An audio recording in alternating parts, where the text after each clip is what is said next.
ladies and gentlemen, after much crazy debacle and timing and scheduling, I was able to wrangle in the one and only, the man, the myth, the legend. DJ Dante the Don, baby.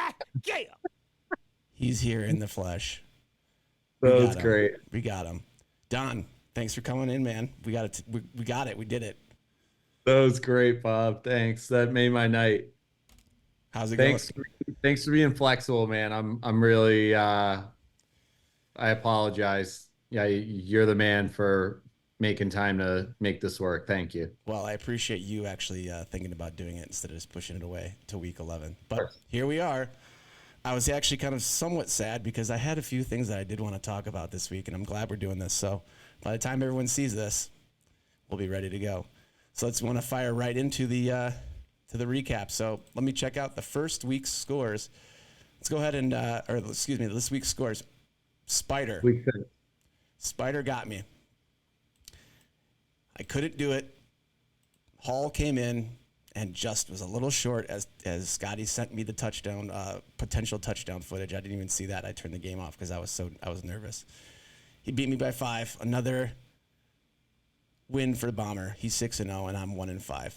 It's just a tough year for my record. Caleb Williams came out and just, he played the game, the game of his life so far. I think he set another record. Look, his two top performers are. Wow, he had 31 points. He almost had 5 touchdowns, Dante. Wow, that's great. Yeah. Good for him. So he's like one of the first Bears. He's just setting rookie records. And Fields, of course, got a couple of, garbage time touchdowns. That sent him over the edge. Moving down, what do you think about Bombers team? I know you don't like him as the commissioner, but He's a wagon, but he was beatable this week. I floundered. No, 151 is a good fucking score, especially this week. I feel like everyone's scores were down except for Dell. I feel like everyone's scores came crashing down to like realistic scores. And you got to look, Bob, I would have beat him if I put in Cole Kmet. I would beat him by handily. You would have won 2 other contests this week. Well, no. Yeah, just one. It's been sort of the theme, though, Don. I'll show you a little later in this video of how crazy this is. But not to sit too much on mine, because every week it seems like I just make either a wrong decision or I get the short end of the stick. So we'll go through that when we get there. But from next on the match, Ham, who is sliding 3 straight losses for the guy who was the wagon before, just couldn't get it going. And Dirty Randy just put it on him. Baker Mayfield continues to show out. He continues to try to offer trades to people. I think he's just put that guy in his back pocket because the rest of his team is injured. Jordy Love is starting to go into shape, and look what happens when Mixon plays. Ham, got to get it together, buddy. You're sliding a little bit. Don, do you have any notes for Jake or Ham on their teams this year? No, snagging Mayfield was so big for Jake. He might, in a few more weeks, we might be having the conversation, is Baker Mayfield an MVP candidate this year? I think he might be. His stat lines are crazy. I think he's the top 3 right now, is he not? Dude, that team's offense is unbelievable, and he is obviously the cornerstone of it. So, granted, they are playing in the NFC South is pretty bad conference, but True, but did you ever think when he left Cleveland you would ever see him in the league 5 years later? Never mind be as good as he is now. I think when he did went to LA and on a week and less than 2 days notice and went in there and won a game, I was like, dude, he just needed to get the hell out of Cleveland. Like, that place is where quarterbacks go to die. We've seen it. So that was unbelievable, that game last year. You're right, or 2 years ago, 3 years ago. That and then when he just took over for Tom Brady, all the pieces were there for protection of a quarterback and easy to for a guy to step in there. So he has the weapons, and Mike, my guy, he just needs to step up and just he's every now and again. When they played the backup quarterback for the New Orleans Saints, that game was going to be a bloodbath.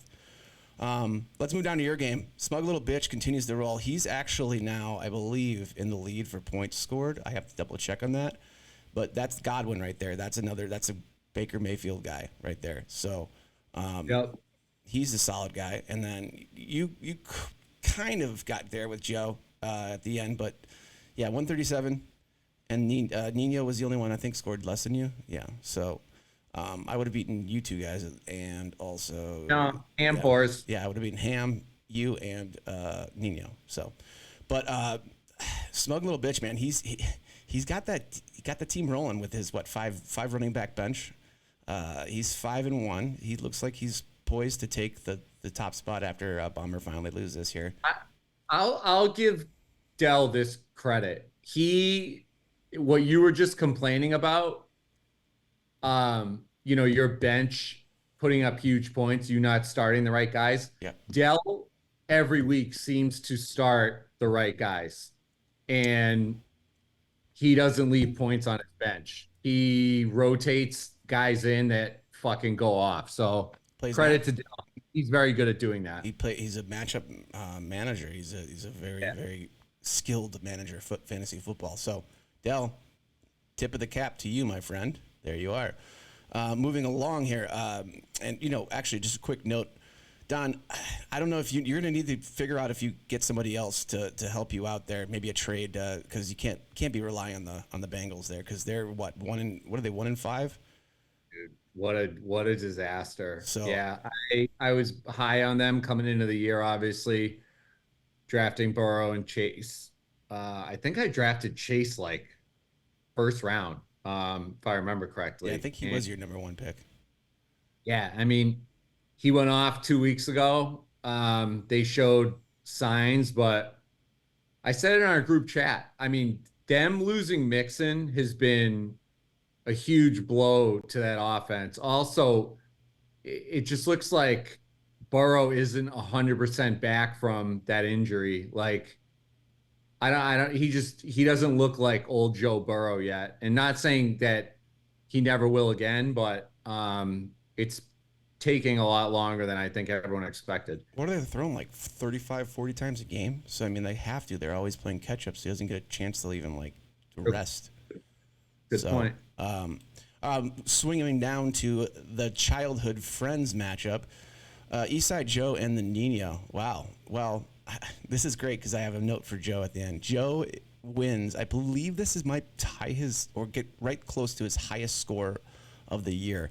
And it helps, of course. You've got Jared Goff is just continuing to put up points for him, and that's going to be good for the Lions. But we'll see what happens now that they're going to start playing divisional games against some good defenses. So, Nino, I don't know what's going on, buddy. This is not you. This is not a classic Nino. I'm worried about him. Do we have a checkup on Nino? I don't know, man. Josh Allen is fucking killing it still, so he shouldn't be trailing like he is. But the thing that stands out for me in this matchup is Joe did what I did with the Bengals, but he did it with the Eagles, and it's paying off for him. The Eagles suck. Yeah. But Hurts is like putting up points every week still.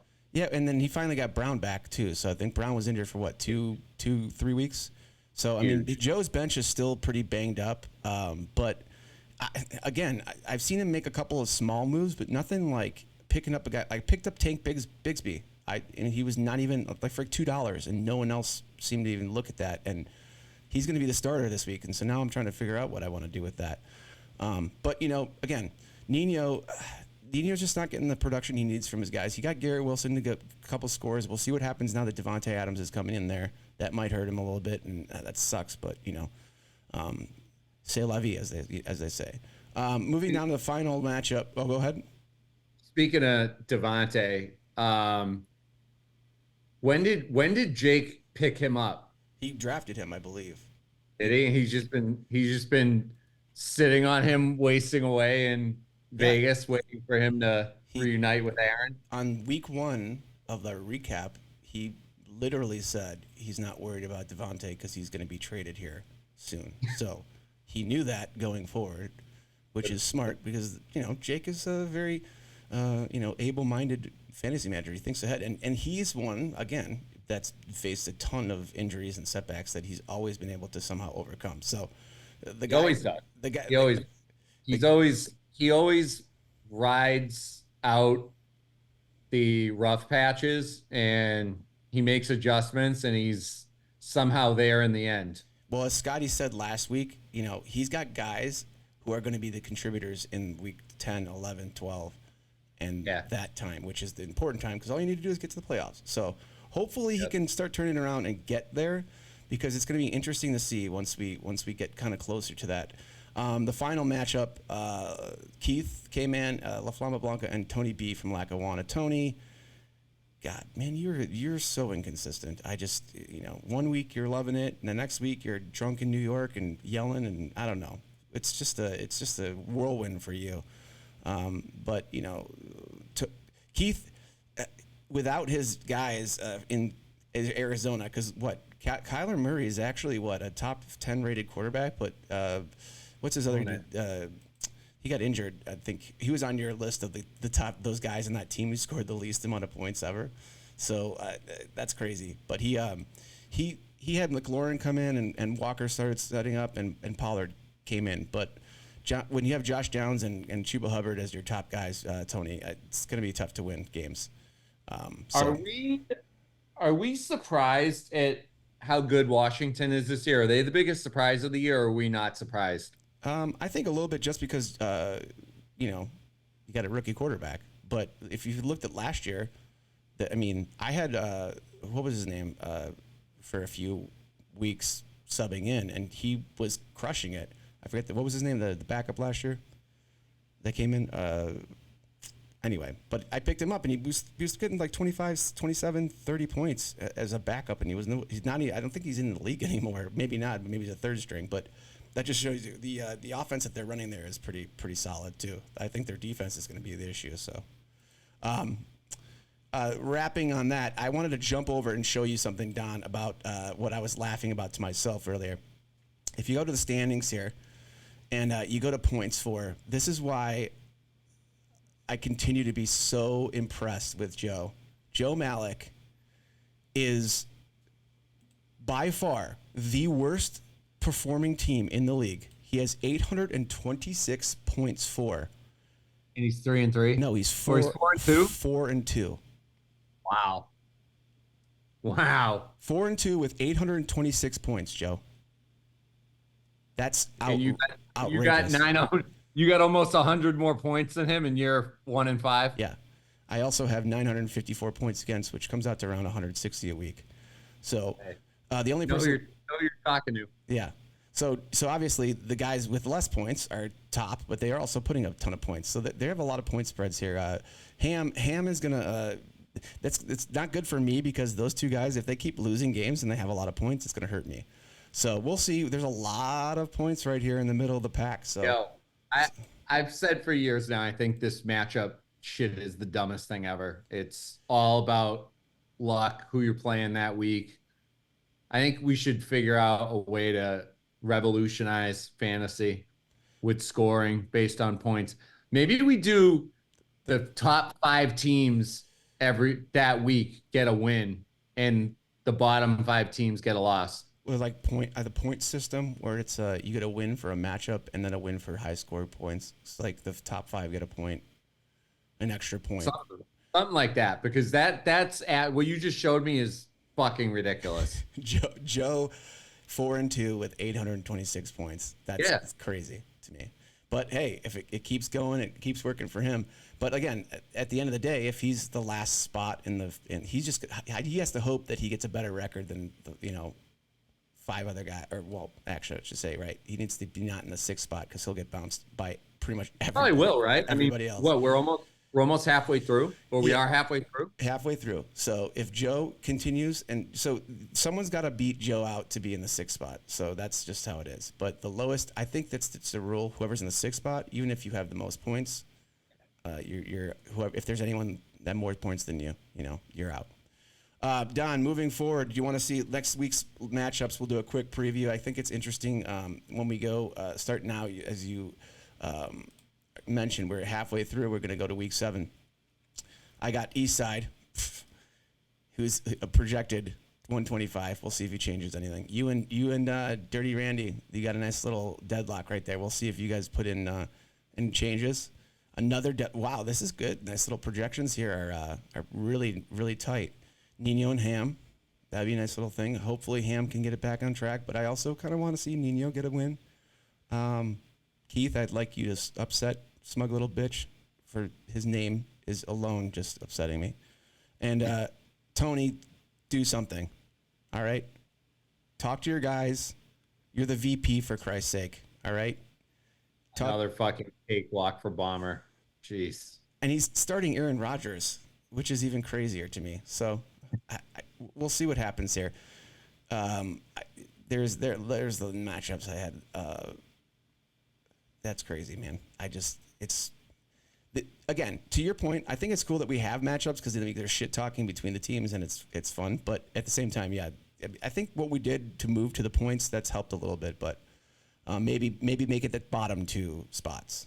So the points still do matter. Because generally, Dante, if you think about it, if you have a good record, I mean, Joe is an anomaly. But if you have a good record, you're going to have a lot of points. And so you're not going to be bounced anyway. So I think if you maybe change it to the bottom 2 spots, that's better. But, moving forward, Don, thanks, man, for cutting the time out. I hope you did get your dick wet last night. And for your birthday, obviously the birthday boys are having what is that? I think one guy's won on their birthday. Actually, maybe 2. I think Dell did. So Bomber got a birthday present with a win, and Dell as well. But you took an L. Moving forward, I think you probably need to get a guy or 2. I think the injuries are starting to catch up to everybody. Bye weeks are in full effect, so we're starting to see some people have to make some moves. Trades, anybody? Let us know. Don, any final notes before I let you go? No, I agree. I need some help bad. I need a wide receiver or running back really bad. And I got a bunch of average guys on my bench, so I don't really have anything to trade. But I'm willing to put some pieces together if anyone is out there listening and interested. Well, nobody watches this, so hopefully you'll have to text people on your own. All right, Don. Thanks for coming, man. I'm glad we did it. Thanks, Bobby. Great seeing you, brother. We'll check you guys all later. Week 7.